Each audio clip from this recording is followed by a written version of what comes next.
رسول اللہ صلی اللہ علیہ وسلم نے اپنی امت کو عجیب عجیب دعائیں سکھلائی ہیں۔ ان میں سے ایک بڑی مختصر دعا ہے، اسے یاد کر لیں۔ مشکل نہیں ہے، مختصر ہے۔ عربی میں نہ ہو تو اردو میں یاد کر لیں۔ آپ صلی اللہ علیہ وسلم اس طرح سے بھی اللہ تعالیٰ سے دعا مانگتے تھے: اللہم اجعلنی من الذین اذا احسنوا استبشروا واذا اساءوا استغفروا۔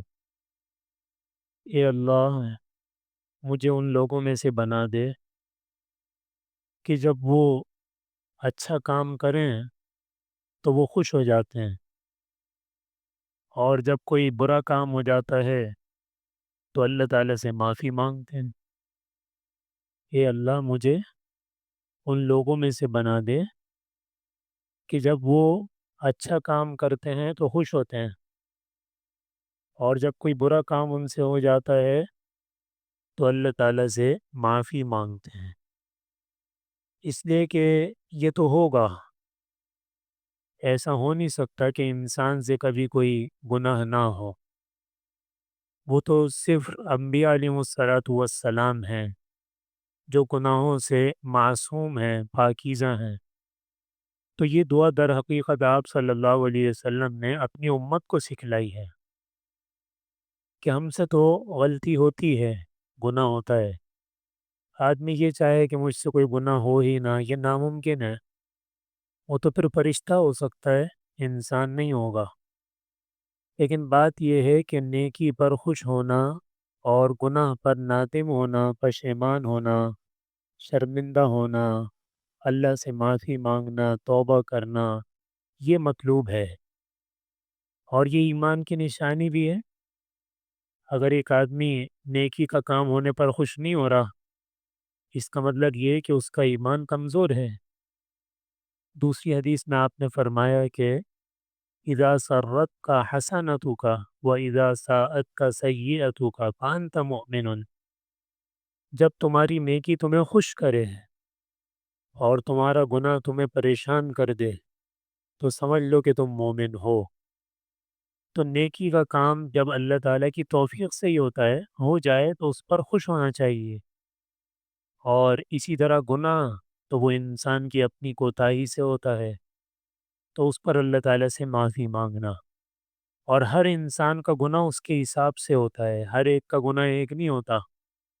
ایک آدمی نماز نہیں پڑھتا، اس کے گناہ اور ہیں۔ ایک آدمی ایک برائی والی زندگی گزار رہا ہے، اس کے گناہ اور ہیں۔ ایک آدمی نیکی والی زندگی گزار رہا ہے، اس کے گناہ اور ہیں۔ ہر ایک کا گناہ ایک نہیں ہوتا۔ کسی کی تہجد چھوٹ جائے تو وہ اس کے لیے اتنا بڑا گناہ بن جاتا ہے جتنا دوسروں کے لیے فرض چھوڑنا بھی گناہ نہیں ہوتا۔ ہر آدمی کا گناہ الگ الگ قسم کا ہوتا ہے۔ اس بارے میں ایک واقعہ سنا دیتا ہوں۔ ہندوستان میں ایک واقعہ ہے کہ ایک نواب صاحب تھے، وہ حکیم صاحب کے پاس گئے اپنی بیماری کا علاج کرانے کے لیے۔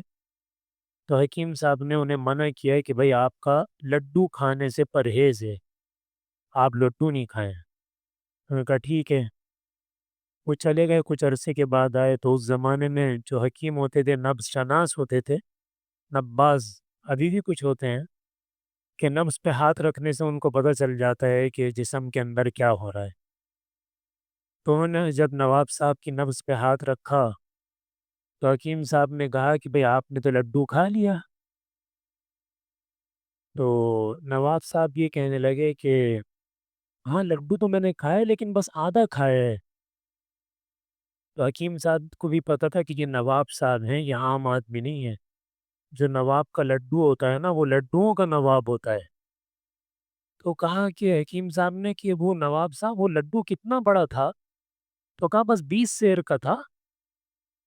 تو وہ آدھا کھایا، یعنی 10 سیر لڈو کھا گئے نواب صاحب۔ تو یہ واقعہ میں نے کوئی لطیفہ نہیں سنایا ہے، اس مقصد کے لیے سنایا ہے کہ ہر آدمی کا گناہ اس کے حساب سے ہوتا ہے۔ جو آدمی جتنا اللہ کے قریب ہوتا جاتا ہے، اس کے گناہوں کا معاملہ اور ہوتا جاتا ہے۔ اب تہجد فوت ہو گئی، کچھ بھی نہیں ہوا، کوئی گناہ کی بات تو نہیں ہے، لیکن جو آدمی تہجد پابندی سے پڑھتا ہے تو وہ اس کو اپنے لیے اتنا بڑا گناہ سمجھتا ہے جتنا دوسرا آدمی فرض چھوٹنے کو بھی نہیں سمجھتا۔ تو اس لیے آپ صلی اللہ علیہ وسلم یہ دعا مانگتے تھے۔